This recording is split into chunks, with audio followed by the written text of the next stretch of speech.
everybody. Welcome to another episode of the Imaginary Boys podcast.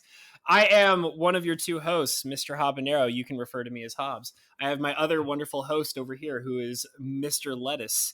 And also, apparently, our guest has returned once again, Mr. Cindershadow. Glad to have you back on here again. I was actually kind of surprised that you joined us in the first place because my wonderful friend, Mr. Lettuce, was like, oh, by the way, Cindershadow's here. And I'm like, yeah, let's do this. All right, let's go. So thank you guys so much. We were on Discord. We were on Discord, and I was like, hey, Cinder, you wanted to hop on? You got anything going on? Yeah, I had nothing going on tonight, so this was better. Okay, all right. Well, I could have streamed, but it's midweek, so it's kind of, I don't know, where's it going to go? Yeah, I know that feeling. I was debating whether or not I wanted to stream last night, and obviously I made the choice not to. But yeah, I don't know. I don't know what I'm doing with my streaming schedule anymore. I just kind of have been trying to do it when I feel most comfortable with it and work on some videos on the side. And actually last night I was doing some writing, which is something I haven't done in a while. So that was kind of fun. I decided to take a break from streaming.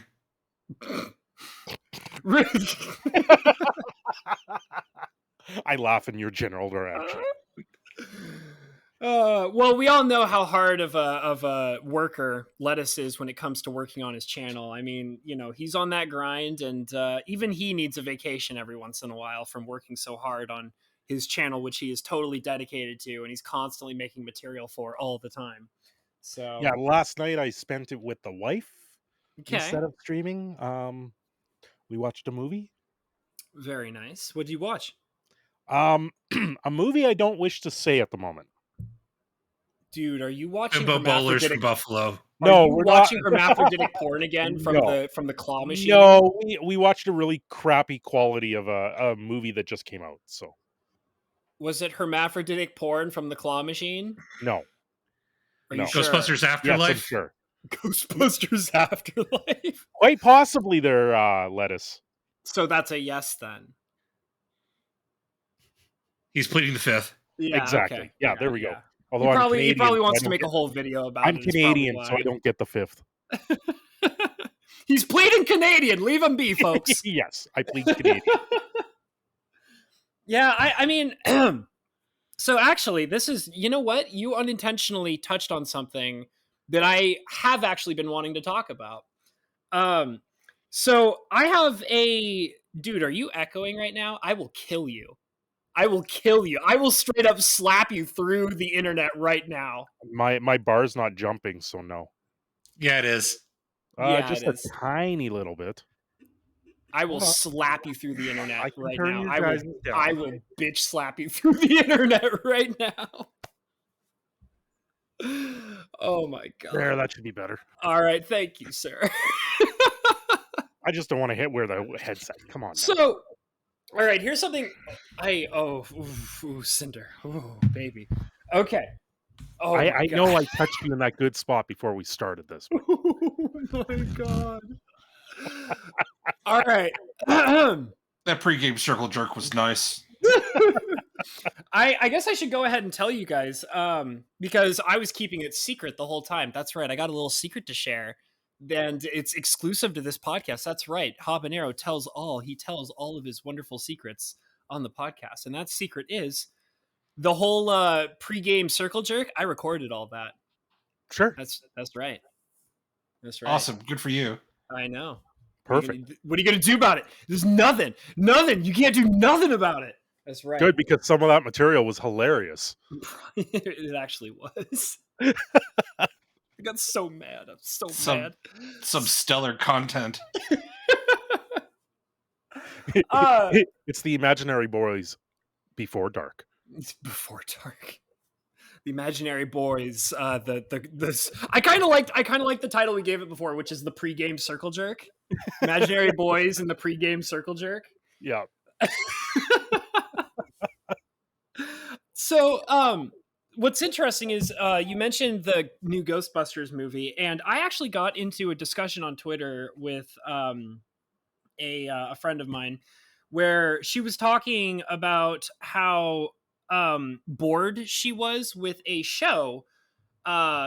that was basically a live action recreation of a really popular book series. And Uh-huh. yeah, so and she was saying how like it was, like it was boring, she wasn't into it, blah blah blah. And I basically came out when I saw her post this on Twitter, and I said to her that, anytime, my overall opinion is that whenever there is a really good story or film or book or anime or anything like that, anytime there's a good story and it was told really well in the original way that it was told, um and it was fantastic and everybody enjoyed it and it's beloved and it's, has a cult following or whatever, whenever you take that and turn it into a live action series because it was popular and famous and it'll make you a lot of money real quick, I always automatically assume that it's going to be a piece of crap and I don't watch it. Yeah, that's a pretty good way to go into that. That Yeah. seems like a pretty safe assumption. Yeah. So, and I know that, and I thought for sure that, Cindershadow would probably have some stuff to talk about in that particular subject because he just finished watching, or I should say, he just finished giving up on watching Cowboy Bebop and the incredible, amazing travesty of a train wreck that it is. And my thing is, I knew, I didn't know it was going to be a piece of crap, but my perspective is it's something beautiful. It was something that was a product of its time and it was really well done. And I recently watched the entire anime series for the first time, by the way. I had never seen it before and I watched it just a few months ago from beginning to end. Did you get the movie in there too? No, I did not. I did not watch Oh, you're missing out because the movie... we'll see. No, no. The movie does give context. It's about... We'll see. We'll see. I'm trying to... middle of third season is when the movie takes place. The thing is that I liked how the series ended. I don't want to spoil it in case for some reason, because the last episode is literally the last episode of Cowboy Bebop is literally the last episode. Literally the last episode. You can't produce any more after that, which is why I'm a little hesitant to go into the movie. Because the movie is perfect. The movie actually takes place... Okay, is the movie a flashback? No. So it's a continuation after the last episode? No. It's in between the middle of the third season. Okay, well then that's probably fine then. Yeah, the movie actually adds more to it, but it doesn't actually add more to the story in particular. It's a standalone movie on its own, very well done. Okay. And it takes all the parts of the anime and really puts it together in the movie. So the movie can be watched on its own very easily, but at the same time, if you watch it, you want to watch it in the middle of the third season. Is where it lies. It's just because the last episode of Cowboy Bebop was beautiful and it ended perfectly, and they ended the entire series on the last episode in a way where it's you cannot continue this story. It's over. It's done. And I really liked how they handled that. So I would be upset if they were continuing the series after the last episode. Anyways, to move on from that, just knowing they're I watched Cowboy Bebop, and by the way, I watched the anime series before everybody was making a big stink about the movie. In other words, it wasn't the Netflix series live action series that encouraged me to go and watch the anime. I was just kind of I had a stack of really old animes that I was making my way through. I've been making my way through now and then, here and there. I've been making my way through Cowboy Bebop, as I already mentioned. I'm making my way through Boogie Pop Phantom. I finished watching Golden Boy, which is something that Lettuce was getting me into. And I have a whole collection of old anime that I've been trying to make my way through that I had not seen before. So Cowboy Bebop, and Trigun. Trigun's another one that I'm going to have to... so good. That's another one I'm going to have to make my way through. I have all of Trigun somewhere. I've never seen it, so that's on my list of old anime to watch. But I went ahead and watched Cowboy Bebop. I thought it was great. I don't think it's the best anime ever made, but I did really enjoy it. And I thought it was really well done. Very good anime, and Yeah.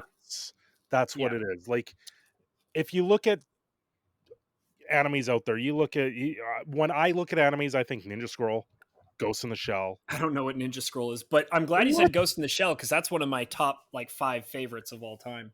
Ninja Scroll is an amazing movie in itself. I think they did a second one and it's not that good, but the original Ninja Scroll is very good. Okay. Street Fighter 2, that was a very good anime. The Never movie. seen it. Never seen it. I just remember the KMFDM song that was in that one. With the Vega Chun-Li fight. That's one of those fights that will always stick with you from that particular movie. Okay. So the thing is I just knew, like, I saw that they were going to make this Cowboy Bebop Netflix adaptation, and I just basically said it's just going to be shit. I'm not going to watch it. I don't need to see anything about it to know that it's going to be a complete piece of shit. A lot of people knew it was going to be crap. I still try to give it a benefit of the doubt. I wouldn't. I mean, Netflix adaptation is a meme for a reason. Yeah. Yeah. I tried to give it the benefit of the doubt. I'm sorry. I got to session 6. Yeah. Halfway through it, I turned it off in rage. Yeah. I'll be honest, I did watch your video talking about you rage quitting. And I thought that video was hilarious. I actually do genuinely hope that video does good on your channel because it was hilarious. I thought it was so funny. Because you were mad. I could tell in that video you were genuinely very angry. Yeah, well, what they did to Faye Valentine is completely off its rocker. It didn't help that I also, just before recording that video, I rewatched Honky Tonk Woman. Which is session 3. That's her origin episode. Yeah, her origin episode, and I completely lost it after that because I had forgotten about all of that, and I went, no. I can't let this go anymore. I am completely done. Well, yeah. One of the distinct features that makes Faye Valentine so fascinating, and like this is the problem with how Netflix decided to handle it, is like it needs to be said, and because I think that it's something that people forget or don't understand about the Faye Valentine character. She's what we refer to as a femme fatale. Yeah. Okay. She's a femme fatale. A femme fatale is a woman who is a mercenary or an assassin or whatever, a person who is of, the female gender, who associates in, crime or murder or assassination or whatever, mercenary or whatever. And a femme fatale is a woman who uses her appearance for the purpose of getting jobs done. Yes. Based on assassination or mercenaryship or headhunting or whatever. If you look at Nikita, Black Widow. Yes. Oh, that's a good one. That's a good one. Yeah, she's a femme fatale too. Yeah, Black Widow. Yeah, sure. Right? Both of those were that. But yeah, the whole point is that, like, it's not a statement as to, oh, all women are sexy and this is not okay. It's like, it's her job to be sexy. It's literally, like, I'm sorry, but it's her job. Like, it's literally like that's how she does what she's capable of doing. She makes you want to put it in her so that she can put it in you. Yeah, literally. Yeah, that bitch gonna peg you with a knife, bruh.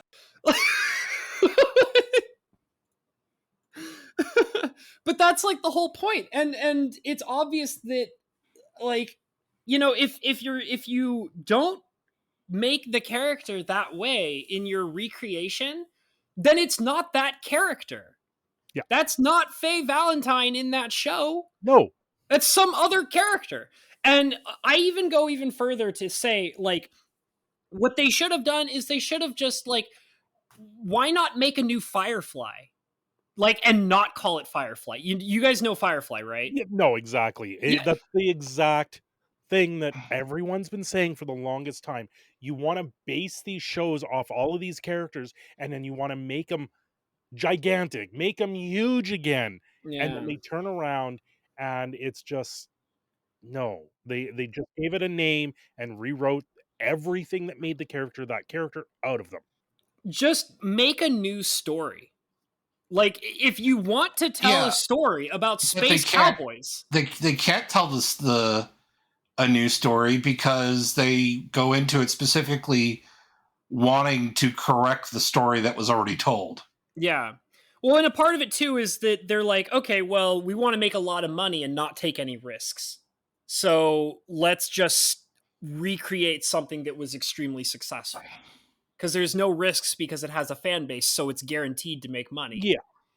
So we'll just recreate this thing, and we will, not create a new story. We'll repurpose the characters to fit whatever kind of, narrative that we're creating for this. And we're just gonna not care because it's just a get rich quick scheme. And like, that's how I see every single one of these recreations of classic stories. Like, whenever they take like your favorite anime and they turn it live action, whenever they take your favorite book and they turn it live action, whenever they take your favorite comic book and make it live action, it's just a get rich quick scheme. And that's why I don't watch them. Because the thing is too is that, and I was telling Cindershadow this on Discord, we were having a discussion about it, is the reason why websites like I explained it kind of like I was talking about Kotaku a little bit, which is like I don't participate in Kotaku at all. Okay. No. And the thing is Kotaku is a successful news site because they purposely know exactly what to do and what to say to piss off as many people as possible. Yep. And then what they do is they bring in what's called hate clicks. And as long as they're pissing off enough people and making enough people angry, they can bring people into the... And even if you're a news... Like, let's say you're a YouTube news site, okay? And you go to Kotaku to, like, critique on how terrible they are as a news site, you are making them money by clicking into their site and clicking around and reading their articles and doing whatever it is you're doing as a news site. You are supporting them. So they don't care how angry you are. And all they know is the more angry we make more people, the more that those people and other people that they influence are going to come to our website and hate click on us and make us more money. So the idea here that I'm trying to say is that when you see these Netflix shows that are like these terrible adaptations of your favorite things or whatever, they don't care if you hate it. They don't care if you talk shit about them on IMDb. You know why? Because you've already served your purpose. You have come to Netflix and watched their show. They gather statistics of, like, for example, like they're talking about, like, oh, Squid Game is like the highest watched show on Netflix. It's like, that's right. They don't care about how much somebody's saying how much they like. When they say highest watched, they don't distinguish how many people like Squid Game or how many people hate Squid Game.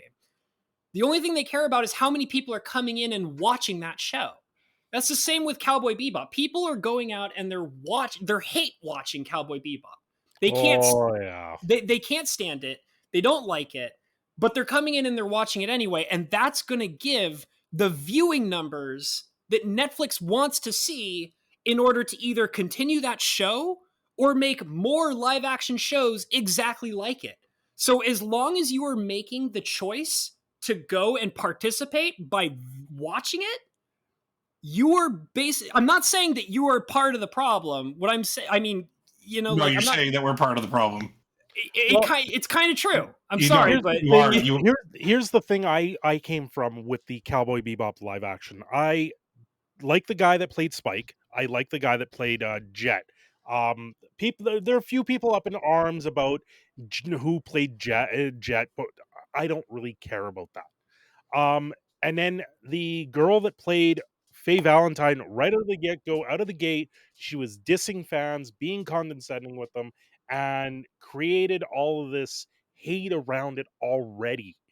Right? I pushed that out. And I went, you know what? I don't mind the other actors that are in this. I'm going to give it a chance. Right? I legitimately gave it a chance. I was like, I saw the trailers. I saw everything. I was like, I know this is going to be bad. It's going to be cringy as F. But I said, forget it. I'm going to watch it. The first episode was dreadfully slow. Like, I'm talking dreadfully slow. And in the first episode, the only thing they did, they introduced Faye and locked her in the bathroom. Well, I mean, admittedly, in Honky Tonk Woman, that's kind of what happens to her. She gets locked in the bathroom. Yeah, but they just left her there. That's all they did. Yeah. I mean, Netflix adaptation, like, that's enough for me to be like, yeah. I could just go ahead and give this a pass, right? Yeah. And that would be the right decision to make.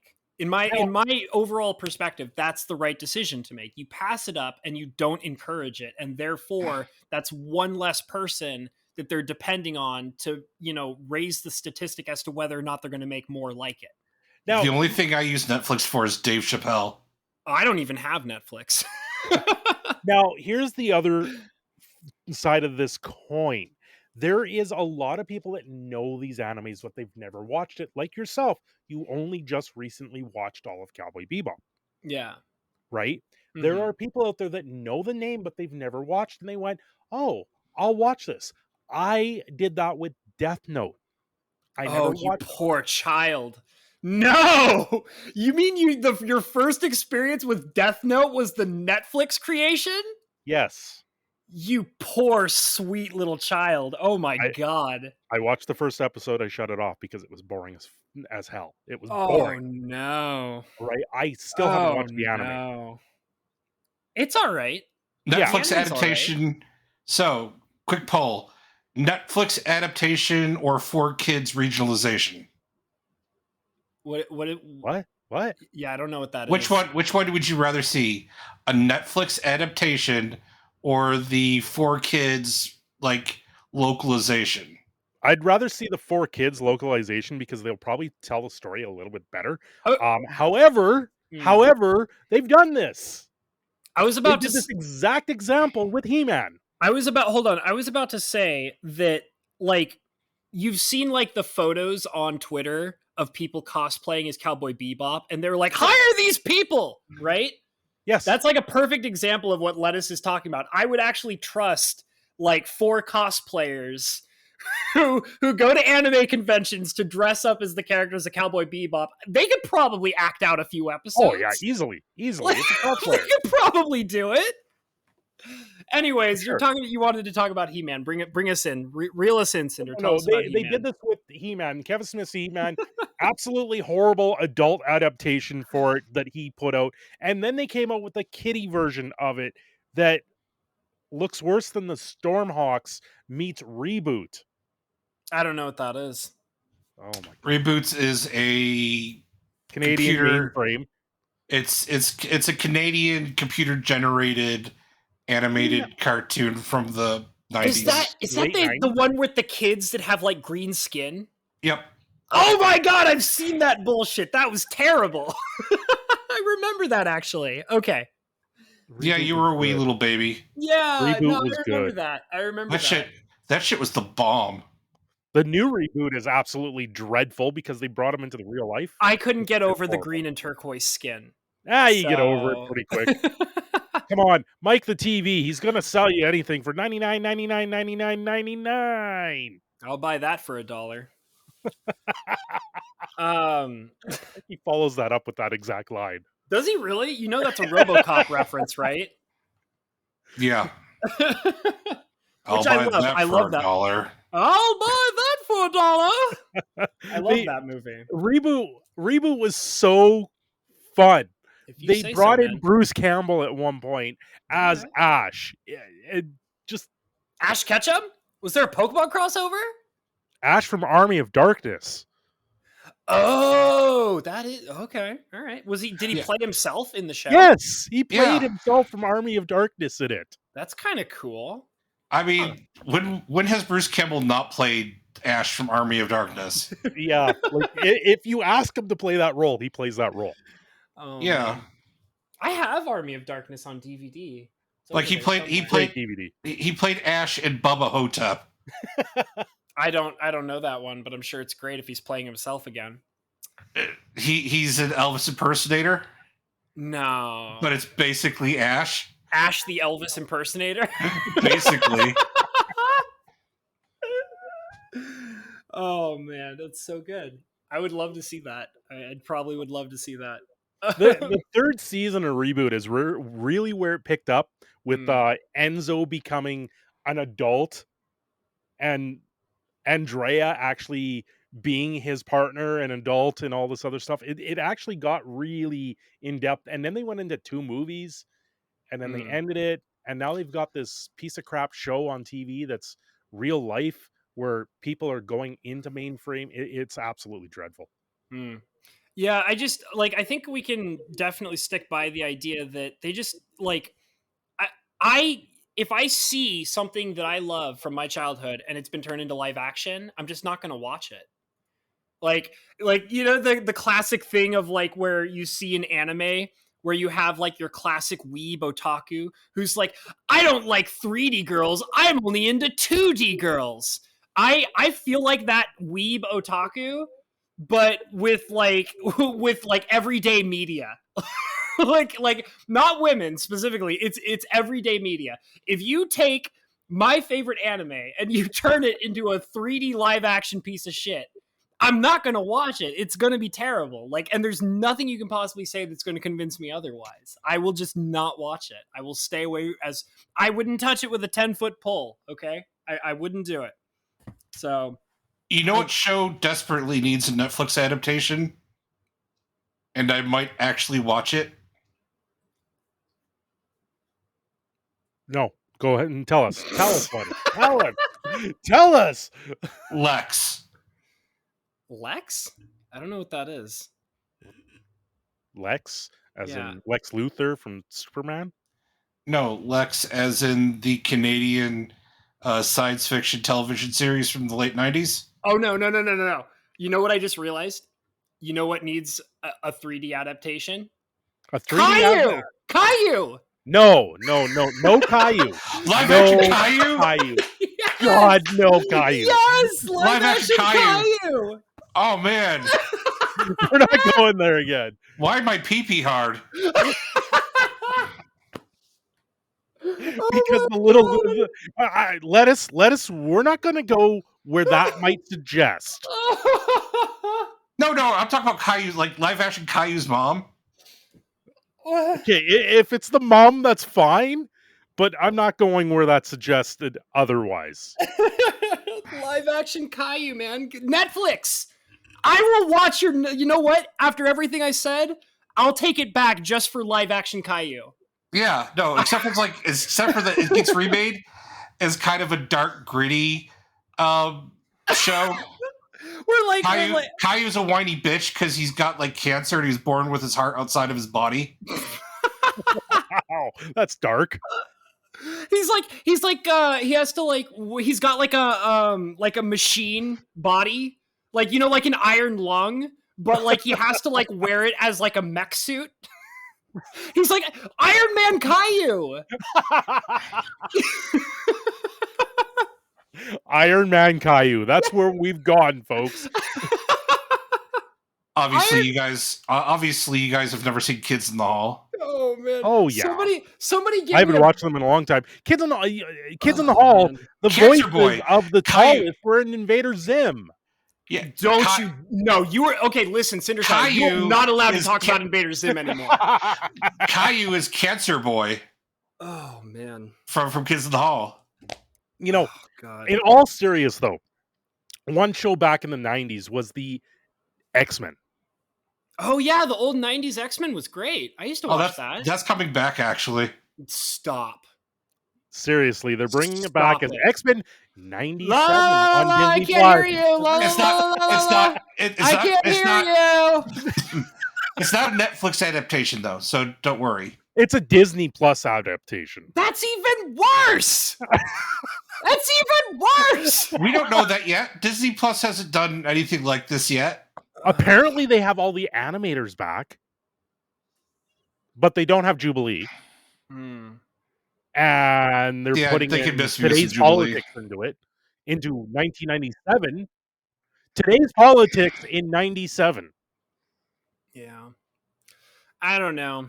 I mean, I definitely loved that show when I was a kid, but I don't think I would be comfortable with watching it again. Like, I mean, Rogue can butter updated. my toast, but she has to keep her gloves on. Okay, man.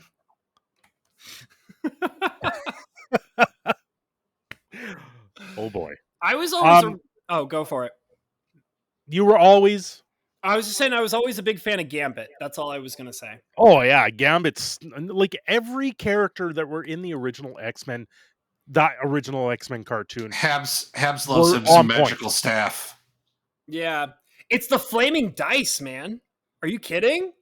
It's sexy. That series is where I enjoyed the Phoenix Saga out of all things. And then they came out with that absolute craptacular version of it in the live action. And once again, you proved it right. Live action sucks for an adaptation. Live action adaptations, not even once, bro.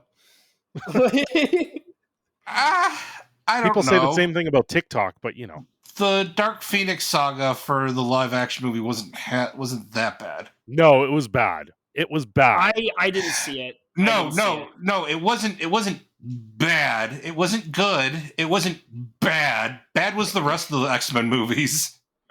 What? Except First Class was good. What? You didn't like First Class? You didn't like mouthless Ryan Reynolds? Burned bald, running around with two samurai swords. Come on, that was the worst. I'm glad he went back and offed himself in the Deadpool movie. Why would you feel good about that? That was clearly the best Deadpool that Ryan Reynolds ever played. What yeah. It was clearly the best. Whatever. I'm glad he got redemption for that. Oh man, it's so good. The movie's awful. Yeah. Oh yeah. Like, I still highly regard like the first 3 X-Men movies. Yeah, no, the first 2 or 3. Yeah, I think actually X2, X3 was where they were going into the Dark Phoenix trilogy. Dude, or the Dark Phoenix Saga. Wasn't it the first? Was it the first X-Men movie where they had the guy who played Darth Maul playing Toad? You guys remember that? Yeah. Is that who was Toad? So I can't remember the actor's name, but the actor who played Toad in the first X-Men movie, which by the way, like Toad, who is like a throwaway, stupid, annoying character in most of the X-Men stories. Yes. They made him so cool in that first X-Men movie. They did. And but they got the actor who played Darth Maul to play Toad. And there's like a famous scene in the X-Men movie where he kicks Storm down an elevator. And like he then like after he kicks her down the elevator, he pulls the pull. He pulls the pull that's holding the elevator open out. And then he flicks it around from his backside to his front side, just like how Darth Maul flicks around his double lightsaber. I might have to rewatch this. It's so cool. And like it's clearly like him making a reference to him being Darth Maul from the Star Wars film. It's really cool. That's pretty sweet. And now they got Keegan-Michael Key playing Toad. Yeah, that's a thing. The silence is for the dead of Toad. Toad just died. That's why we had a moment of silence there. Hello! Keegan-Michael Key as Toad. You're going to put a comedian that's off the scale as Toad. Sure. Got it. Is there something wrong, Cinder? I don't know. I just don't see Toad being a comedic character. The only reason why you can't see it is because this isn't a live-action movie. Oh, okay, that's fine. If it's in a cartoon, I can deal with him just doing the voice. But if he's doing a live-action version of Toad, I'm just sitting here going, how? What? So it is my theory. This is the one time where I go against the grain. And I would say the Mario is the exception to your rule. Yeah, the Super Mario Brothers movie with its amazing cast is the one exception to my no live action adaptation rule.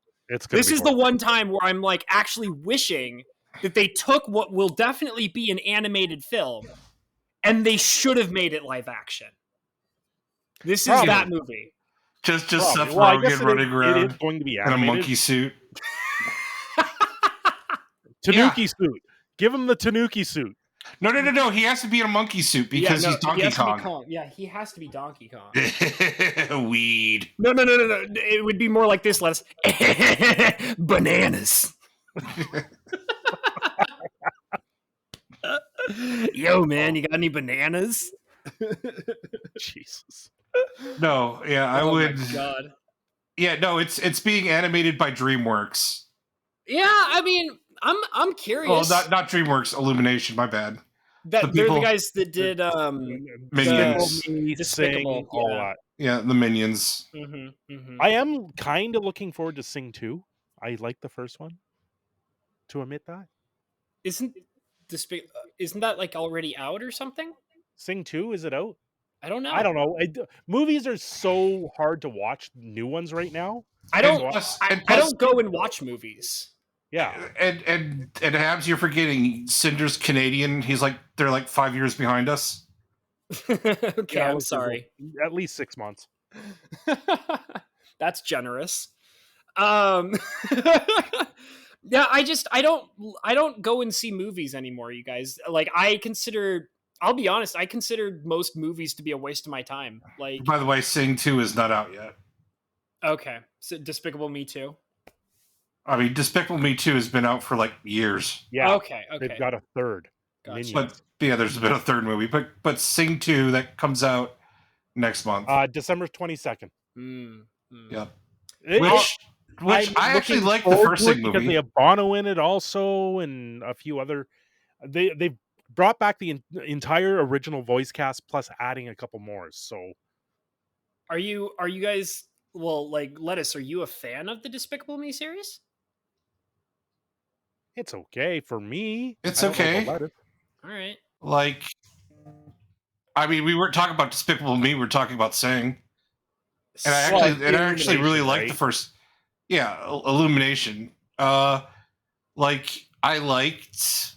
Well, I like Despicable Me. Like, I'm not a huge fan. Okay. But it's definitely right up there with the Shrek series of, those computer animated movies that kind of are cheap Pixar ripoffs. Yeah, like Shrek is okay. Sing I thought was better. Despicable Me is another one that if it's on TV or if it's in the background, fine. Right. It's not something I go out of my way to kind of watch.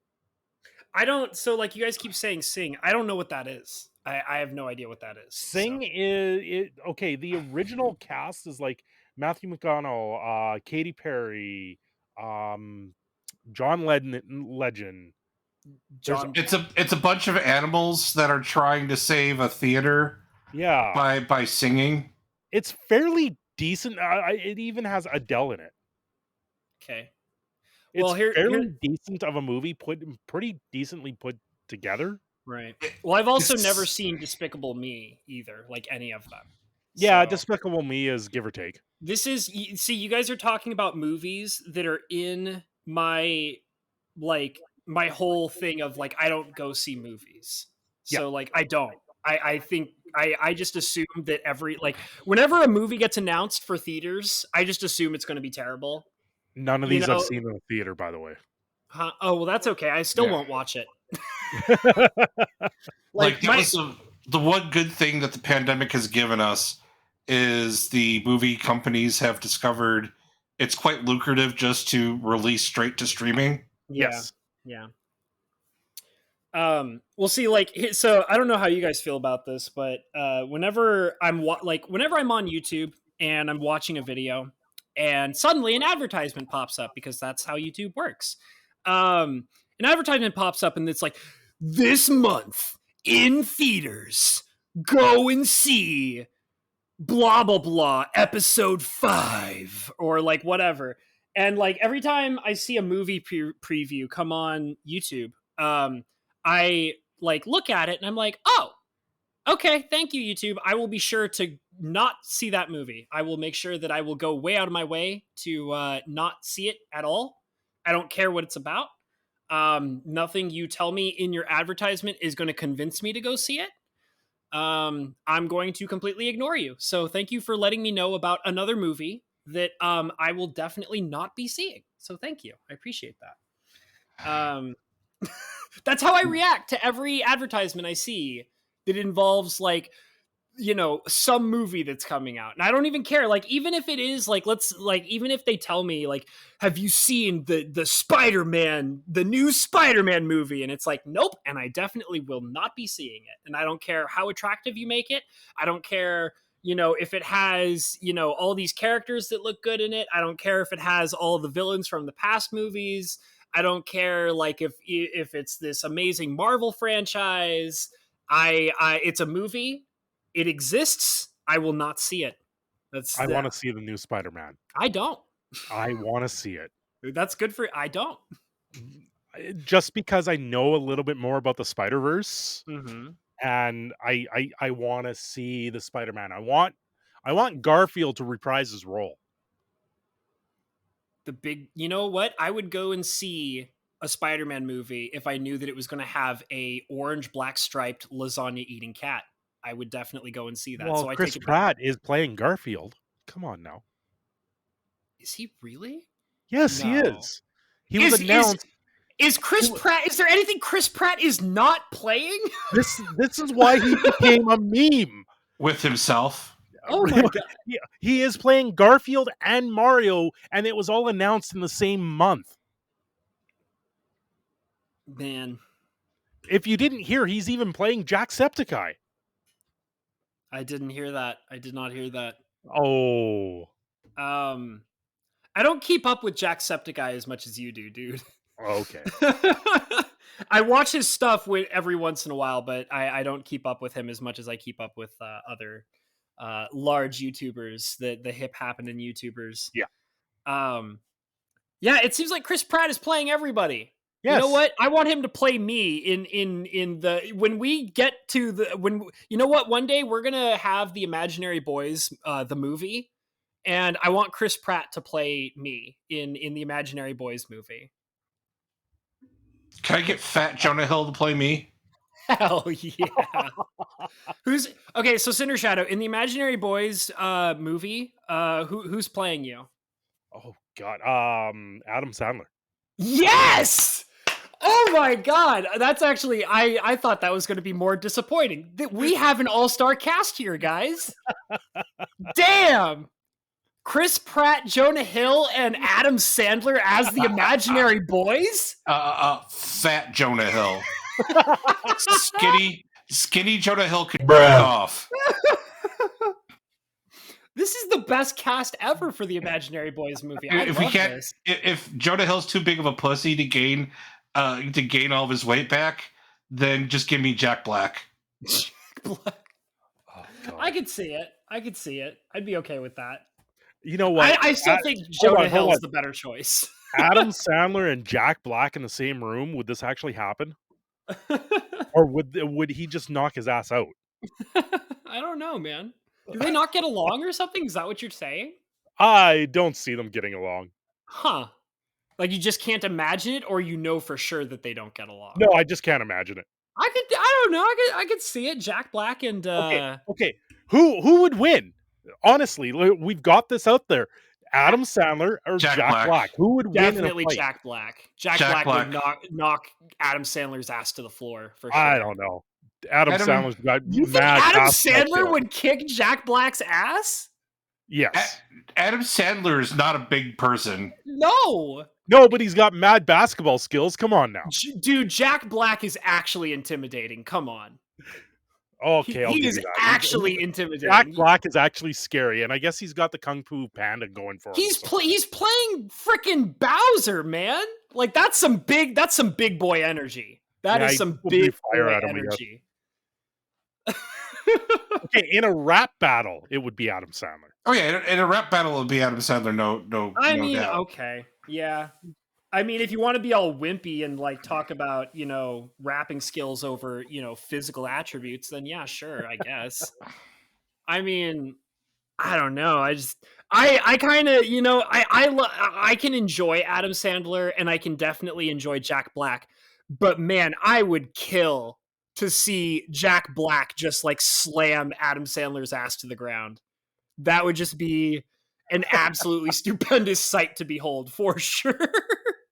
Now all of a sudden, I want to see Adam Sandler in a Tenacious D, like have Adam Sandler perform on a Tenacious D song. Oh, dude, oh my God, this is like big brain thoughts right now.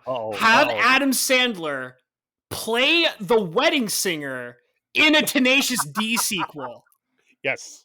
Nice. 100%. Nice. That actually sounds really awesome. Oh my God. That's so good. I would too. See, listen, Hollywood, call up the Imaginary Boys. We know how to come up with good ideas for movies. Right? Better than Netflix. This would be straight to Hollywood. I mean, I'd steal half of my ideals from Dave Chappelle. Yeah. Like Dave Chappelle had a better idea for a live action Clifford movie. Oh, that's right. They're making a Clifford movie. Yeah, they're making a live action Clifford movie, and Dave Chappelle had a way better idea for a live action Clifford movie. Okay, what is it? You really should have just watched his special. Is it that? I did watch the special, but I'm trying to remember what he said. I remember he brought it up. Clifford, the big black dude. Yes. Like, he gets shot and it doesn't hurt him or anything. It just makes him sad. He like runs around on all fours. Well, no. He just, gets in situations where he gets discriminated against because he's a big black dude. Yeah. Aww. But the thing is he's got like the most whitest name ever. Like Clifford something.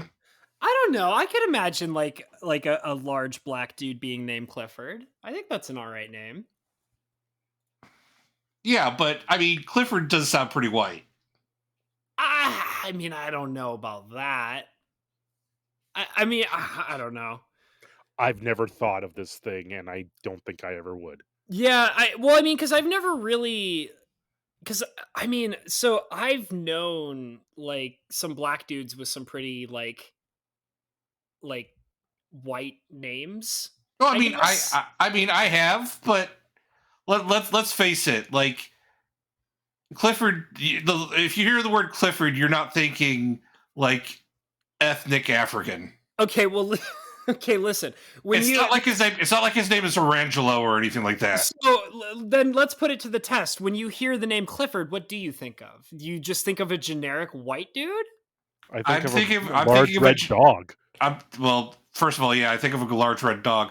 Second of all, like Clifford, I'm thinking white dude about my father's age. Really? Yeah, because, well... I'm going to plead Canadian. Okay. All right, man. Thank you. All right, Gaston. No, that's French. Same diff, whatever. Move on. Hey, French Canadian and normal Canadian are two different things. Same diff, move on. Alouette, gentil, alouette. Alouette, gentil, plus moré. Yeah, I just, like, a Clifford movie is not something that needs to be made. But they're making it. Yeah. Hey, I'm not surprised they made it, and they followed it up after the Paw Patrol movies, so... Oh, God, I hate Paw Patrol. As a person who's never seen Paw Patrol, I hate Paw Patrol. I hate it. My kid loves it. I hate it. I think it's the worst. I think it's evil. I think it's the devil. Like, so I work in a warehouse for stocking merchandise for department stores and stuff like that. And I see Paw Patrol on everything. I'm not surprised. I see it on everything. And like every time I see it, the only thought that comes into my mind is the sole purpose of this existing is to sell merchandise to stupid children. That's all it is. It's just like, I mean, I'm not trying to say children are stupid. I mean, they are like, I mean, listen, children do pretty dumb things, okay? But tell us how you really feel, Abs. I know, I'm sorry. I hate it when I feel like I see something that is so purposefully manipulating. You know what I mean?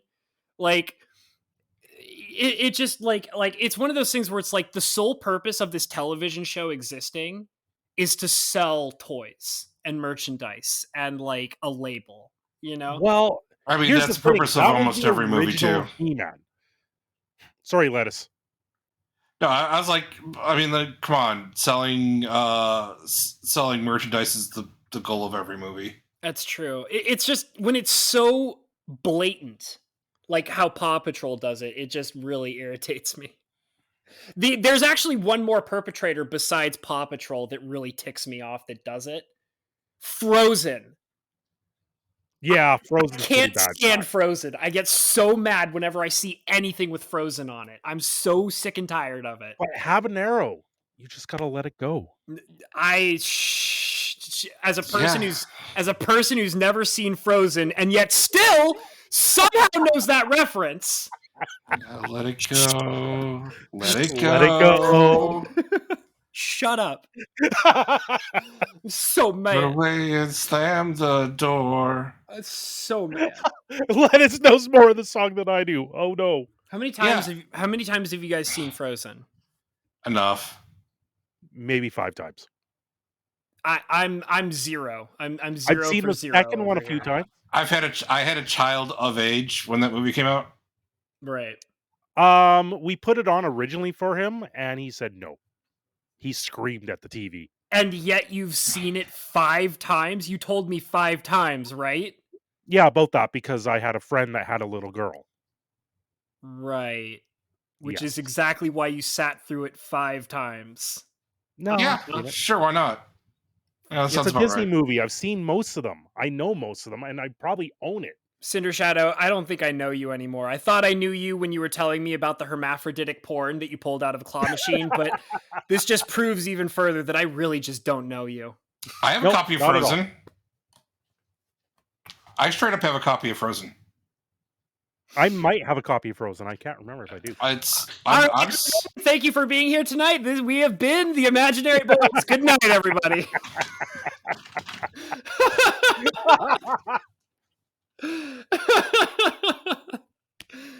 Oh man. Okay. Well, as much as I can enjoy the fact that you guys are apparently Frozen lovers. No. Again, I have a child of age who loves like every animated movie ever. Yeah. Like I have my both kid cars right now is in a Amazon show called Blippi. I've never heard of that. It's like he goes around to play parks and teaches numbers and colors. So I'm okay with it. All right. I guess it's maybe just a thing that I can't understand because I don't have kids, but yeah. I don't know. I get really annoyed by because there's plenty, like you guys even mentioned like, oh, well, just about every, animated thing or whatever is for the purpose of merchandise. But I feel like that it's to like different degrees, I guess.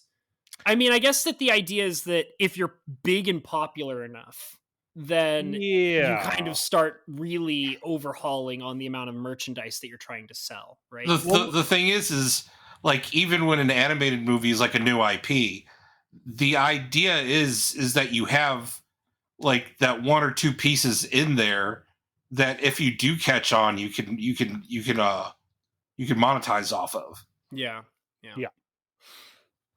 Well, it's actually so funny. Like nobody Disney didn't know that Frozen was going to be a big hit. Yeah, but they had Olaf merch ready to go.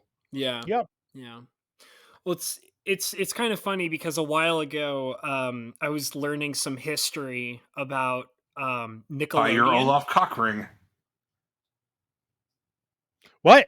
So I was learning some history about Nickelodeon, and I was actually really surprised to learn that before SpongeBob existed, Nickelodeon was actually not very heavy into the merchandising game. They were not really that deeply involved with using their cartoon characters for merchandise. Like there was merchandise that existed for Nickelodeon characters and stuff, but it wasn't mass produced and spread and turned into, a massive, Really? They Because didn't mass produce it for the kids. Their merchandising was Ren and Stimpy and Rocko's Modern Life, which I was about is to not say exactly fully for kids. I was about to say, like, Ren and Stimpy wants to say hi to your little theory there. No, it was like but the thing is like I said, like merchandise existed for Nickelodeon cartoons, but it wasn't mass produced and spread the way that it was until SpongeBob came around. Yeah, because SpongeBob picked up with the kids. Yeah. Yeah, Right? SpongeBob. That's the big SpongeBob difference. was a Like, show full of marketable characters. Yeah. Like me growing up was He-Man, Transformers, G.I. Joe. Right? Teenage All Mutant Ninja three Turtles. very marketable. Yeah, Ninja Turtles too. I was more like Dexter's Laboratory, Johnny Bravo, Powerpuff Girls, Courage the Cowardly Dog. I did watch Invader Zim. I watched that very heavily, Mr. Cindershadow. I know. Hello Kitty's Island Adventure. Lettuce, I told you we're not. Don't out me on that, okay? I know that you know that I just don't bring it up anymore, okay? It's embarrassing, all right? I know that you've seen pictures of my room and I have Hello Kitty posters all over the place. Fly that freak flag, my boy. I told you, just stop it. Okay, I'm gonna out you. Shut up. Yes, sir. Shut up. Okay. Meow. Who's the boss of the podcast? Meow. You are? That's right. So don't out me on Hello Kitty's Island Adventure, okay? Okay. All right. So yeah, but yeah, those are the kind of cartoons that I used to watch, like Courage the Cowardly Dog and things like that. So I didn't really watch He-Man or that stuff. Yeah, I grew up with like the still frame He-Man. Still frame, like Hanna-Barbera style? Yep. No. Is it I'm like talking. when you would put up a single frame and the only thing that would move for like a minute is like the mouth or something? No, they put up a single frame and tell the story. Oh, that's weird. I don't think I've seen anything like that before. Yeah, because I was born in the 80s, the very early 80s. That's what I had originally. I grew up with He-Man, Teddy Ruxpin, G.I. Joe, Transformers. Yeah. And then into the 90s was Reboot, Invader Zim. Invader Zim's later. Reboot and Raccoons. That's what it was. Yeah. Habs, you forgot Canadians didn't invent animation until 88. Well, Canadians have the little stupid Canadian content laws, so we don't get half the shows up here. I'm telling you guys, I know we're coming back around full circle here, but I gotta say it. Live action Caillou, when is it gonna happen? Come on. It happens when you have your own kid. That's true. That is true. Yeah. If your kid, want live action Caillou, Habanero, knock the girl up. Yeah, just find you a girl that loves you, and then Are you making fun of me? Connect your belly buttons and do a little dance, and then. Well, I mean, this is how Babby's formed, right? Yeah. Wait, you mean babies don't come out of the butt? Wait a minute. Well, no, they do come out of the butt. You gotta connect the two between your belly buttons. You do a little dance, and then the babby comes out of her butt. Oh.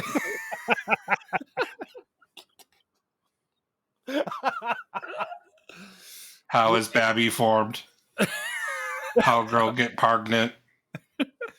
How me know if girl pregnant? Thank you, Yahoo Answers. You were a god. Didn't they take down Yahoo Answers? Isn't that gone now? I mean, is Yahoo even a thing anymore? Do they still have? I thought they have like a mail service. Don't they still do mail? Maybe. I think they still have their news service, but yeah, Yahoo Answers isn't a thing because the whole Yahoo service really isn't a thing. Yeah, I'm sorry. I think we need to go to the king of all search engines. Somebody bring up Ask Jeeves real quick. We'll find the answers. Right. Yahoo Answers shut down May 4th of 2021. Oh wow, that was really recent. My goodness. I feel like I might have heard about that actually. Did I hear about that? I don't know. Well, you heard about that about as fast as the dislike button disappeared. Yeah, that's a thing, huh? We were going to talk about that, weren't we? Yeah, we were. Yeah. Quick blurb on it? I mean, I guess. I mean, I have a hot take on it, and I know that Lettuce has a hot take for my hot take. I do have a hot take for your hot take. Yeah, my hot take is that it officially doesn't serve a purpose, so just go ahead and remove it. That's my hot take. Like, I mean, if you're not going to show us the numbers, and you're advocating that not showing the numbers is good for the mental health of the creator, then obviously just remove it. Just remove it entirely. It doesn't matter anymore. It literally no longer serves a purpose. Just go ahead and take it off. Just remove it. That's basically my hot take. Is just completely take it off the way. I mean, if you want what I want, like if you want to know what I want, I would have preferred that that the numbers were never removed. I would have preferred that it just stay there as it is forever and just stay that way, and that's fine. Well, here you go. Folks, if you want the dislike button, you put it down in the comments. If you don't like this type of content, you hit the dislike on the top comment down below. Because that's not going to become a major problem in like every like large traffic video on the website ever. Yeah, like that. Just go to the comments below and type in the word dislike on all the comments. I'm sure it just means that they're going to put the dislike button in the comments, and if you want to get rid of the dislike button, you just ban the word dislike in your comment section. Yeah, it's ridiculous. In all honesty, they shouldn't have gotten rid of it. And if they want to get rid of it, just get rid of it entirely. Yeah. They say they're getting rid of it because they don't want smaller creators to feel bad and all this other stuff. And I got to say, when I get a dislike on a video, I get so few likes on my videos. Mm-hmm. So my dislike ratio is like 90%, 80 to 90%. Are you advocating that this is a good thing for your channel? Is that what you're trying to say? No, I don't care. Okay. Right? If people really want to dislike a video, go right ahead and dislike a video. The other flip side of the coin with people saying, oh, it's there, it lets people know that this video is bad or is a scam or something like that. If it was a scam, that's what the report button is for. Right? So people report videos anyway for that stuff. It serves, like you said, no actual purpose. Well, so one of the things, remember what I was saying earlier about Kotaku and hate clicking? Yep. That's basically like, and it's actually fascinating to me that a lot of people don't understand this. Like, I find it genuinely interesting that people don't get this idea in their head. They don't understand the concept of interaction on a YouTube video. So like, it's like hate clicking with Kotaku. If you are interacting with the video in any fashion whatsoever, whether it be positive or negative, you are actively supporting that video. Disliking a video is still a form of interaction, which is positive for how the video operates on the website. Yes, any interaction is good for a video, a website, or anything. So disliking, like, the nastiest awful thing that you can do to a video is not do anything at all with it. Yeah. So, like, if you see a video that you don't like, the meanest, nastiest thing you can do is not leave a comment, not hit the like button, and also not hit the dislike button. Not By the way, interacting folks, with if you're it is still listening at this time, hit like and subscribe for Mr. Habanero. Yeah, please like and subscribe and hit the notification bell and leave a comment down below for the Imaginary Boys. Thank you very much. Kisses. But the most awful thing you can do to a video is just not interact with it. And the even nastier thing that you can do to a video is not watch it. Like, that's literally like the videos that don't get views and the videos that don't have any interactions whatsoever are the videos that don't get moved into, recommendations or, into the algorithm, because nobody's interacting with it. Nobody's watching it. So, like, people are talking about, like, oh, like, dislike is this important thing because, it shows people that there's something wrong with the video. And it's like, well, the moment that you click the thumbnail to go to the page to view the video, you have already positively interacted with the video. Yeah. And any yes, because that's the way YouTube works. There's no to this, Lettuce. This is the algorithm. The algorithm actually takes into account a click that results in a click away, like an almost instantaneous click away. So, like, if you click on a video, sit there for like 5 seconds, say bruh, and leave. Mm-hmm. It does take that into account. Yeah, it does. It does take that, and that is a pretty negative interaction. Yeah, that's why I've tried to I don't do it all the time. I've tried to go with the cold open with a lot of things that I do with my videos now. Because if I do a cold open, or if you do this is just something I've learned. If you try to do that cold open, you get that hook, and that hook is what draws them in. So they watch longer than that 10 seconds. Yeah, it's somewhere between 5 and 10 seconds. If there's an almost instantaneous click off, it actually negatively affects you in the algorithm. Yeah. The other thing that I'm finding this going through stuff recently, you want try and get a click-through rate at least 3% or higher on your videos. Yeah, where you watched and then clicked on another recommended video instead of yeeting back into the home screen. Mm-hmm. Well, I usually, with my interactions on YouTube, I usually go back to the home screen. It's very rare that I click into like another video that's on like the sidebar or something. But I mean, that's just me personally. It's not like I'm trying to, actively make problems for whatever video I'm watching at any given time. So I like what they did to the dislike button. Removing it, like removing the numbers? Removing the numbers. Okay. So because I can't believe that, I do not believe that I'm not the only person here who thinks this way.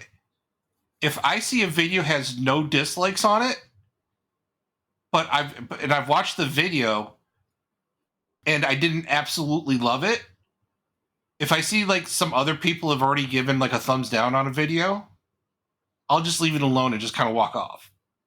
You got my watch time, whatever. But if I see like I've watched this video and it looks like I'm one of the first few people who've watched it because the video's only got like 100 likes and no dislikes, I'm going to go ahead and throw a dislike on that. That's interesting. Yeah, it kind of creates a mob mentality. If you see the exact thing that they were trying to get rid of was the mob dislikes. Mm-hmm. That's interesting. See, because like, and I get that is legitimately a possibility. And the thing is interactions. I'm a jerkhole. Like, I know because you'll dislike something just because other people dislike it. Well, no. I'll dislike it to be the only person who dislikes it. Because I know you see when when that counter goes away for everybody. I still have the counter. But when that counter goes away for everybody, I'm going to hit the dislike button thinking I'm the only person who dislikes this video. But I know in reality, you see the real count. So everybody who's like me ends up dislike bombing a video, and it still hurts. And it still hurts the small creators' feelings. Yeah, because they still have that. Now that the number's gone, you're encouraged more to do it. Is what you're saying? Yeah. So in other words, it didn't do what they thought it was supposed to do.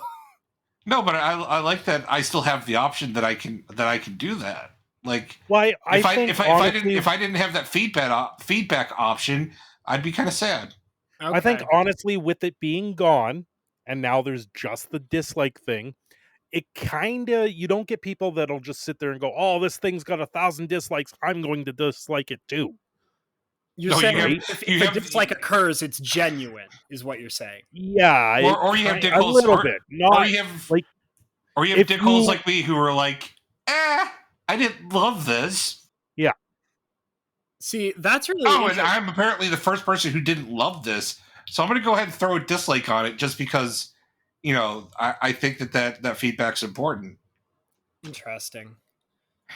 So my thing is and this is kind of weird because I feel like that a lot of people don't feel the same way about it. I don't dislike videos. It's very the only time there's only been maybe a handful of times that I've actually pressed the dislike button on videos, and those few times where it's happened, it's because it's been genuinely offensive to me. Yeah. Like something that has genuinely offended my senses. Like, for example, I can think of maybe a time where, I saw a video about a woman who was manipulating her child to be sad for the purpose of getting views on a video.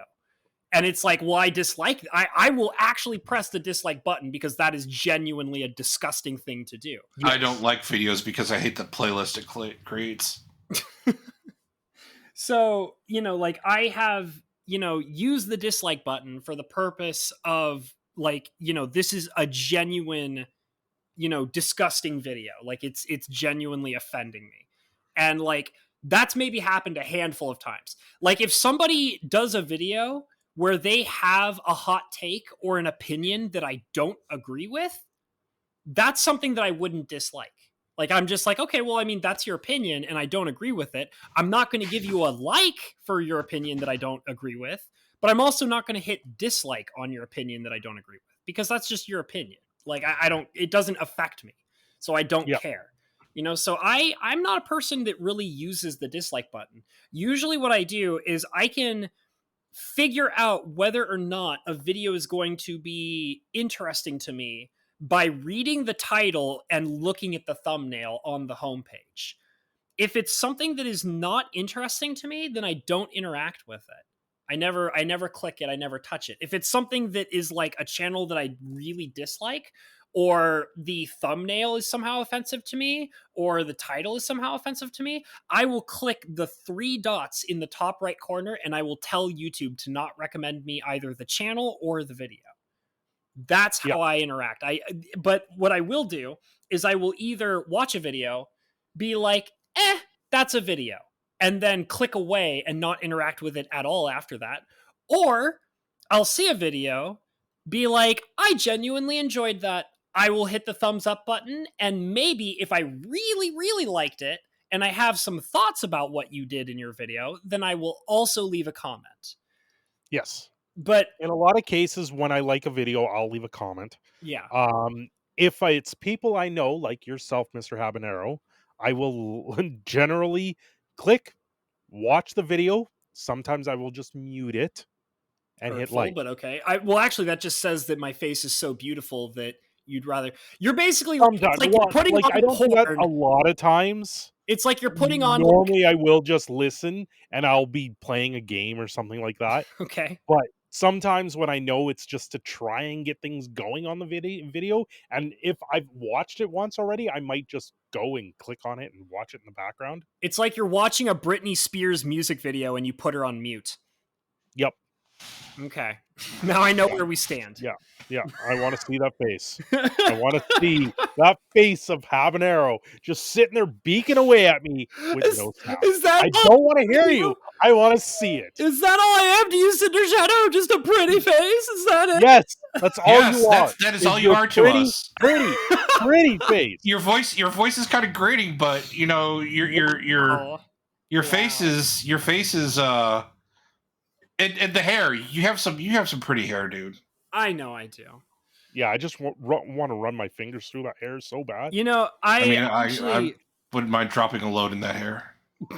One of the most attractive girls that I ever dated in my entire life, she used to have this obsession with running her fingers through my hair. And at first I thought it was weird, but as I got to know her more and more, I'm like, this is kind of sexy, man. Like, but it did get kind of creepy because I do remember one time crashing on her couch, and then I woke up in the morning, and like somehow she had like sat on the couch and managed to place my head onto her lap, and I woke up to her just running her fingers through my hair, and I'm like, this is kind of creepy. It's definitely sexy, but also very creepy. So yes, I am aware that I have very sexy hair. Thank you. But yeah, no, I understand how it is now. I get it. I get it that you guys just want to put me on mute. And I just want to support my bud. That's all. I mean, I'm the same way. No. I have a server that in the background just plays YouTube videos. Mm-hmm. And like I feed it like a small list. Yeah. And it goes through it. Feed me. I edit it every once in a while to throw some things on there, but that's how I support my bros, is by giving them some watch time. I feel it. And I mean, I know you guys were just joking. It's all good. You don't have to. Was I? Huh? Was I? Oh, I don't know. Well, it's just like when I said, I see how it is. And you guys like, no. It's okay. Yeah, it's like, I mean, I think that interactions on YouTube can be pretty interesting. And I really do think that the number didn't really need to be removed. I kind of wish that they didn't. But at the same time, they're protecting their corporate interests. Yeah, they're protecting their money. Because that's what it is, guys. Because getting ratioed looks bad. Yeah. To any, like, getting in the common social media parlance, getting ratioed is a PR nightmare for any corporate entity. Yeah. Because getting ratioed should be easily avoided, but for some strange reason, YouTube can't, make a video that doesn't get 5 million dislikes. Mm-hmm. Yeah, and I mean, that's the thing, is like, the thing that people have to keep in mind is that it's about money. Like, I mean, no, and that's why this is something that's going to be permanent. Oh yeah, they're not be like, oh, we heard our community. Yeah, they're gonna be like, oh, we heard this, insane silo full of gold doubloons. Yeah, and they say it was a good idea, so get wrecked, everybody. So I mean, the only thing that's like, because the thing is that like the only way that you can fight against something like that is to take your business elsewhere. And it's obvious that that's not something that is in the cards. I don't think that the majority of people on YouTube have the integrity to take their business elsewhere. Well, I mean, where are they going to go? Well, exactly. I mean, BitChute. And it's like, you're not going to BitChute. Everybody's like, where is there? There's BitChute, there's Odyssey, Minds. You're not going there. Like, everybody talks a big game about supporting alt tech. Yeah. But the problem is if you're a content creator, especially if you're a content creator who depends on ad revenue, whether it be YouTube's ad revenue or sponsorships. If you're going to try to pull a what's his face, memory hold the guy who was like trying to go hardcore on Mines. He's like, I have a lot of followers on Mines. I'm just going to stay on Mines. Okay. I don't even know what Mines is. Shooting forever. He switched off YouTube, but of course he got memory hold on YouTube. That's why. Yeah. But so like everybody, like all the content creators are like that. But anybody who's like, well, it's like PewDiePie going to D Live. Yeah, but D Live shot themselves in the foot. That wasn't a PewDiePie thing. They did that to themselves. Yeah, they cratered themselves is what they did. Yeah, I mean, oh no, something that involves crypto is a scam. Who would have thunk it? The whole thing with D Live was they had a huge mishap with their payment options. And so the creators that were moving over to D Live weren't getting paid.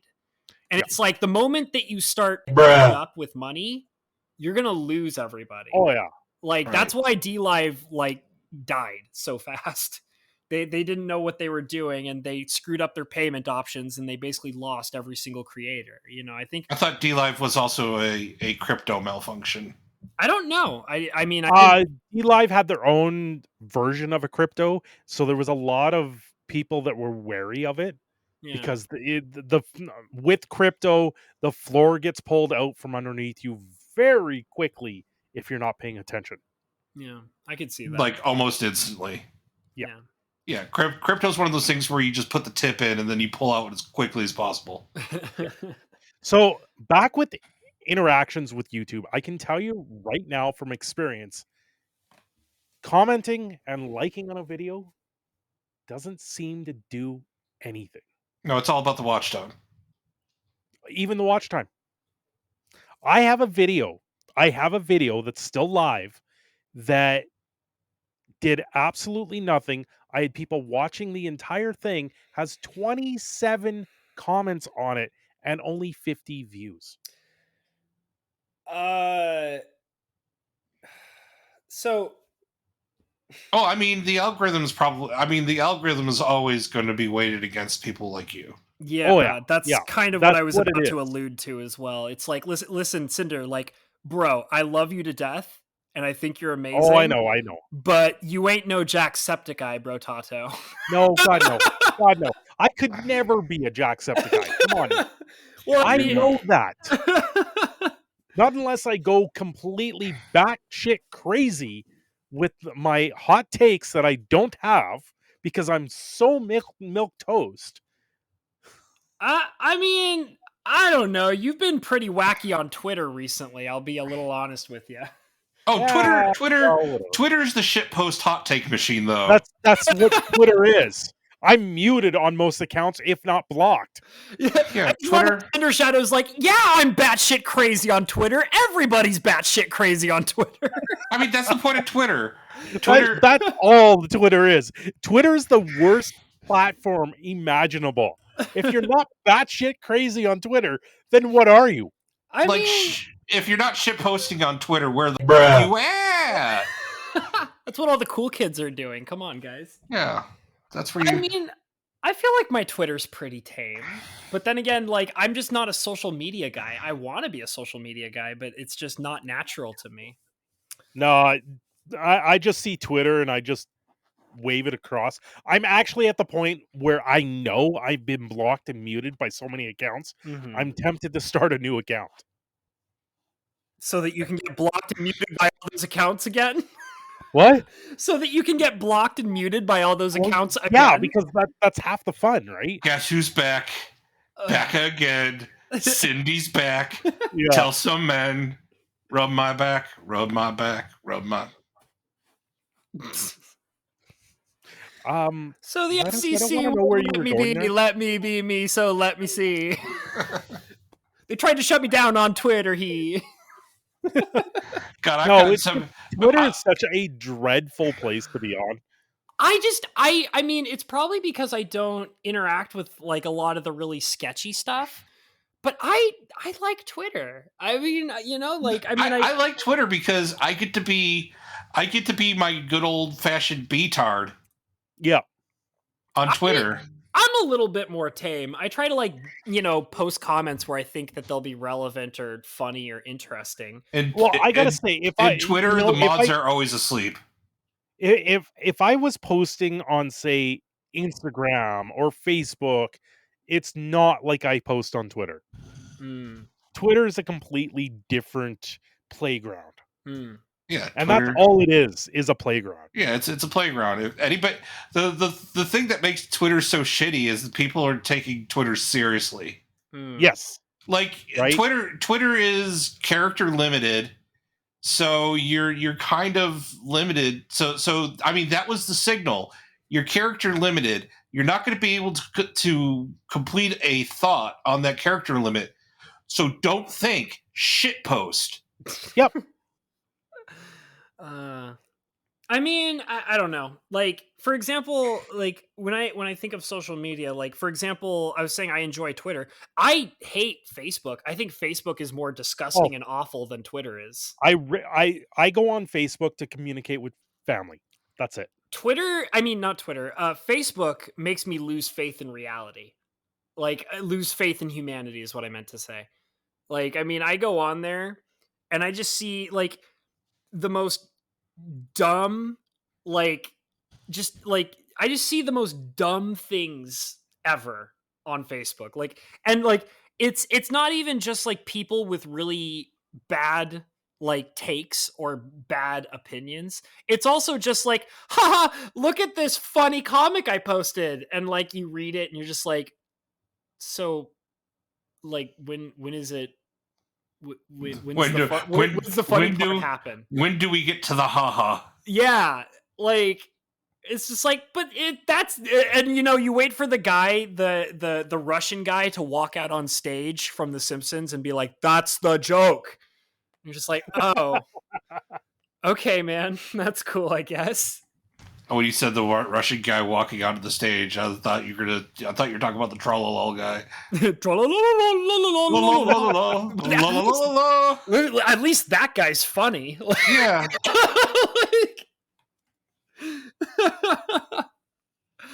I think Facebook is so awful, and it's so much more shit than Twitter is. Like, I actually think Twitter is like a breath of fresh air compared to Facebook. I don't get much on Facebook. I just talk to family and friends. Yeah. I don't have family or friends on Facebook. I mean, I have. I guess friends exist on Facebook. I suppose. Facebook is me stalking my ex-wife and ex-mother-in-law so that I can keep up with my son. Okay. I mean, all right. That sounds normal, I think. Well, my ex-mother-in-law and my ex-wife post a lot of kid stuff to Facebook. Right. So, and a lot of it is my kid, so at least I know what he's up to. There you go. The latest thing I posted to Facebook, we went to Value Village, which is a thrift store here. Yeah. I was able to find the old school, well, it's not that old school, but it's fairly old now, Optimus Prime helmet with the voice changer in it for $5. Oh, sweet. Fully operational. All right, man. Gave it to the kid. Cool. And all I did was post a video of my kid playing with it. All right.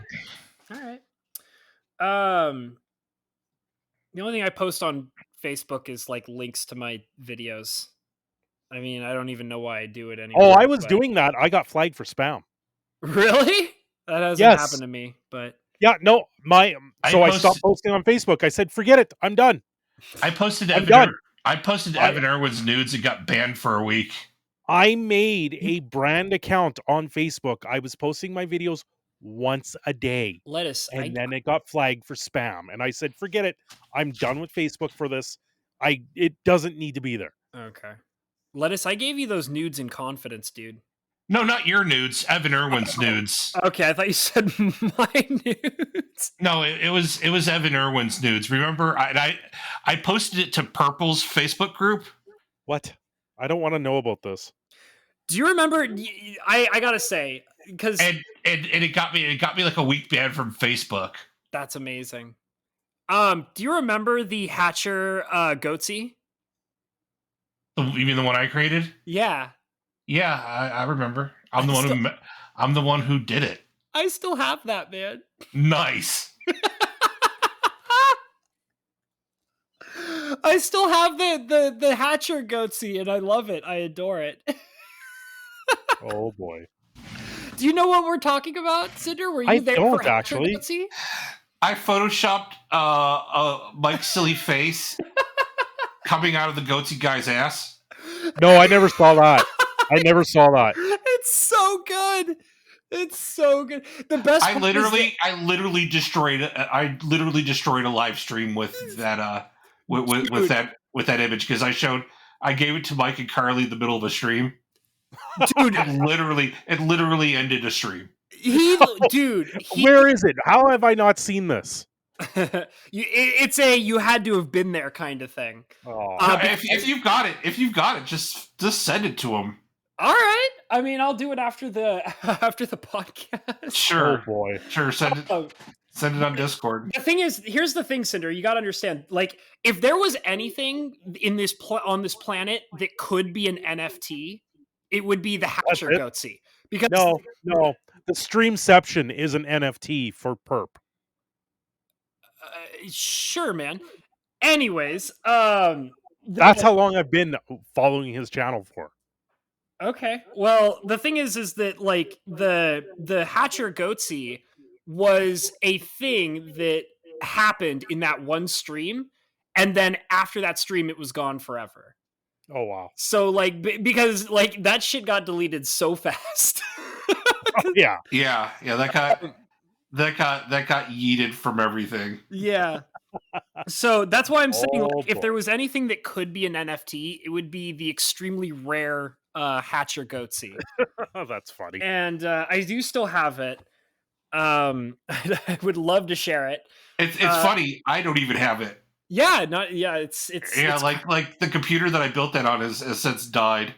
Didn't I actually sent it to like Mike a second time. And like he was like, "Oh yeah, this is hilarious." Delete. Oh man.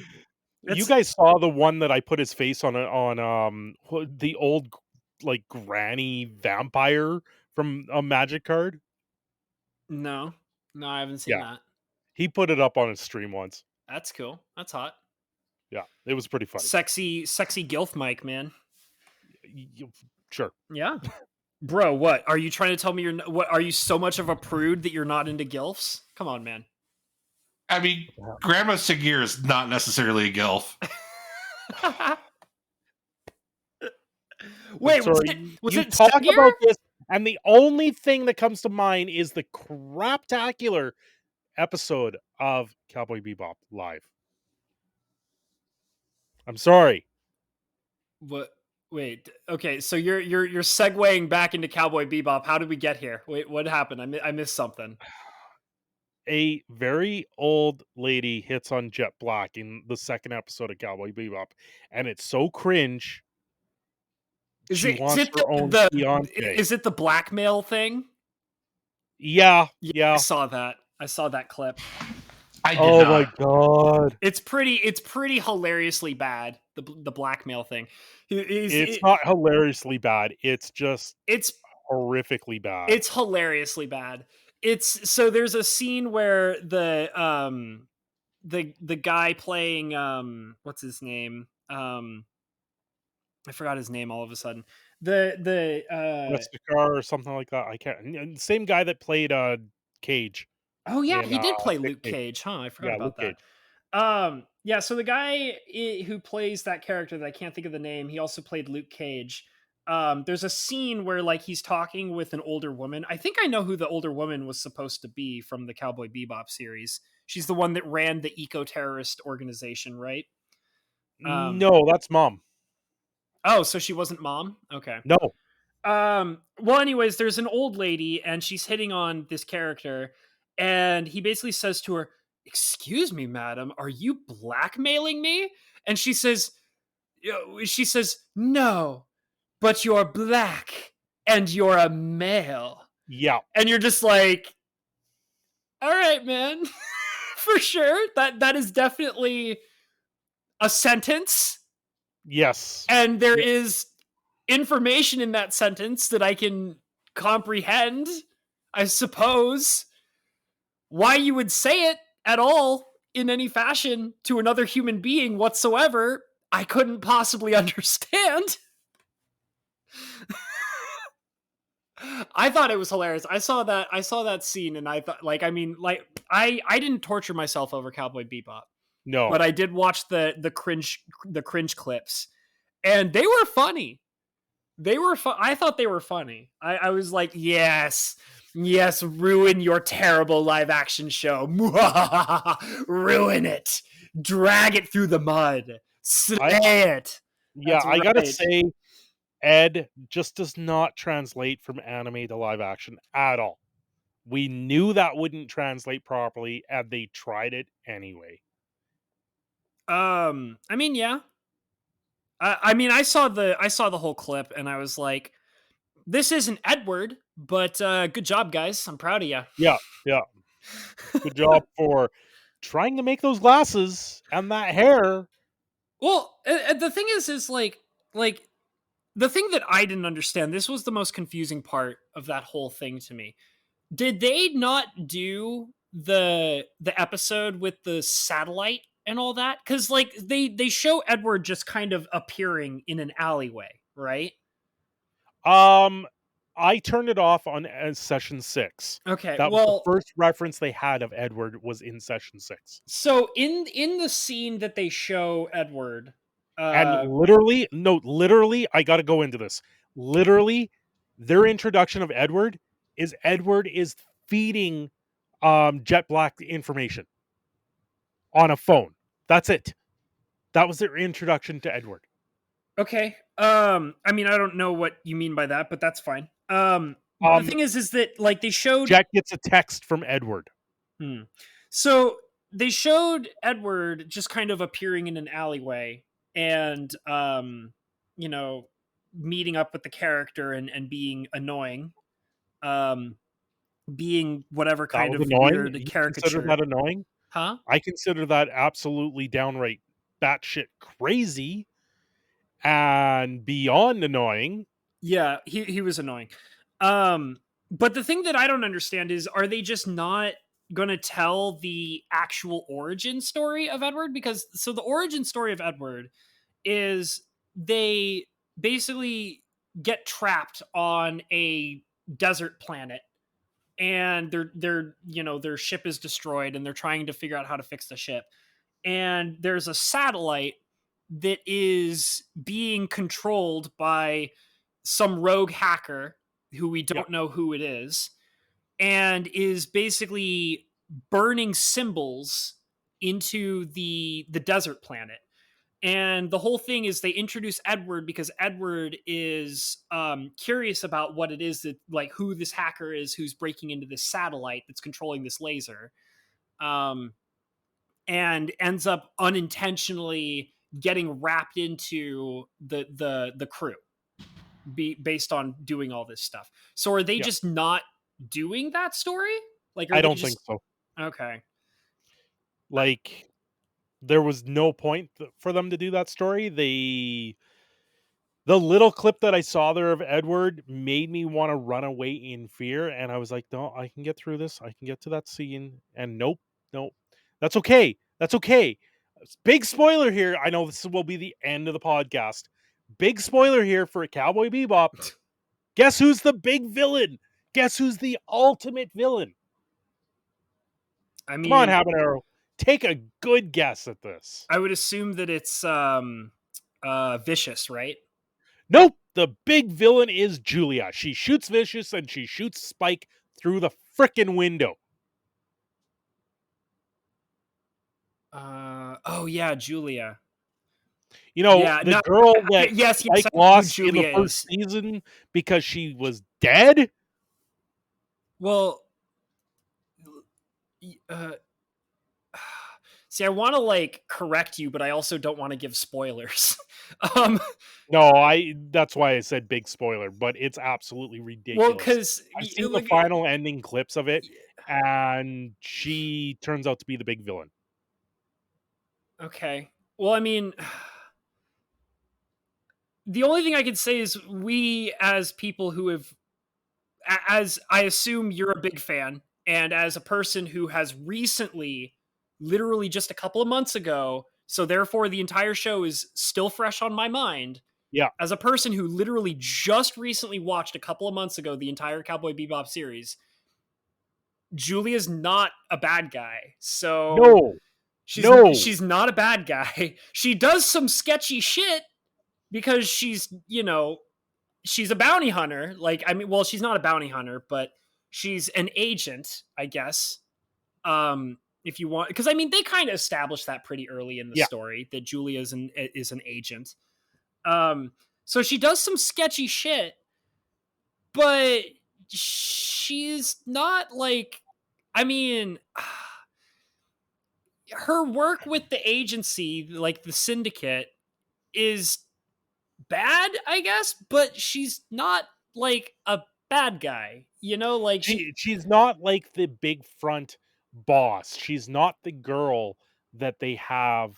Well, because Vicious is like, and I mean, I guess like what they're trying to do is they want to throw in a twist, right? They're trying to like be like, oh, you weren't expecting that this twist would happen. We totally caught you off guard with it, and it's like, well, the whole story with Vicious in Cowboy Bebop, there wasn't a twist with Vicious. It was very straightforward, but there's a reason why it's so straightforward.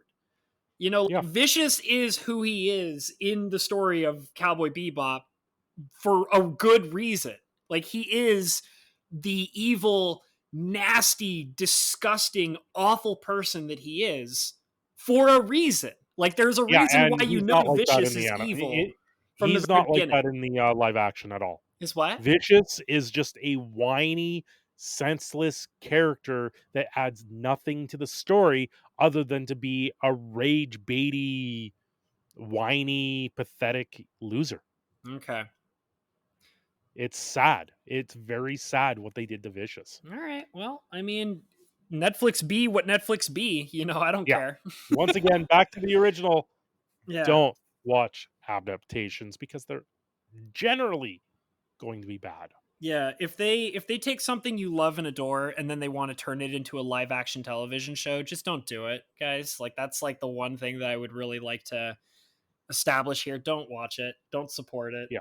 Don't, like don't waste your time. I think though we've gone full circle here. Okay. We started off with that, and I think we've come right back to it. Yeah, essentially. Yeah. Is there anything you wanted to put in, Lettuce? No, I think I've already contributed. Yeah. Yeah. Well, I think this is a pretty good parting point. So yes. This was a lot of fun. As per normal, I thank you guys for being here. Thank you so much, Cindershadow, for coming on for another episode. Hey, thanks for having me, man. It's anytime. Oh yeah, man. Anytime I can when I'm not working like a dog. Sure. I was wondering if we should just induct you into the Imaginary Boys, but we'll see. Yeah, I'll leave it open right now because I may get the call tomorrow. Sure, it's all good, dude. So thank you so much for joining us on another podcast, Mr. Cinder. Thank you for having me. Yeah, man. I'm gonna say all the normal things. Which is first of all, thank you guys for being here for another episode of the Imaginary Boys. This was a fun one. I really enjoyed this one. So I hope you guys enjoyed it as well. If you're new here and this is like your first time hanging out with the Imaginary Boys, please go down below and hit that subscription button.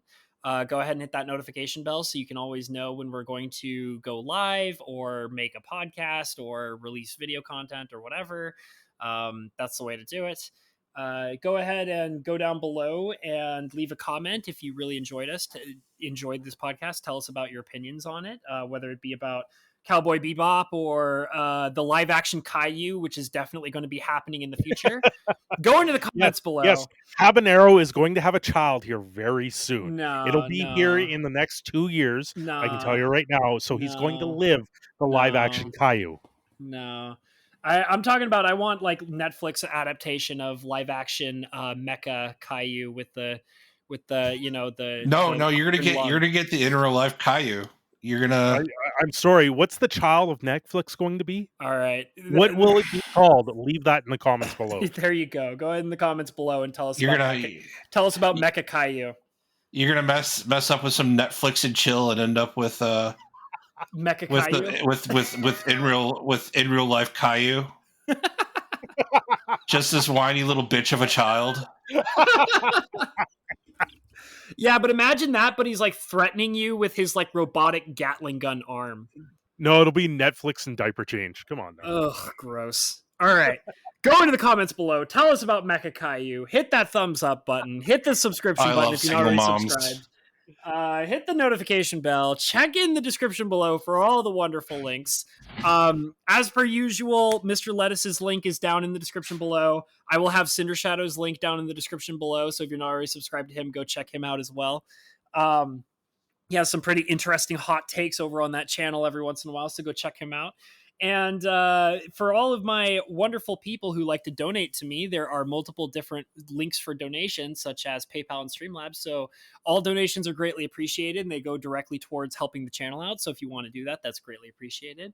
I'd love to give a wonderful shout out to my amazing Patreon members who are constantly assisting me in the ever ongoing battle between me and YouTube and getting desperately into the algorithm.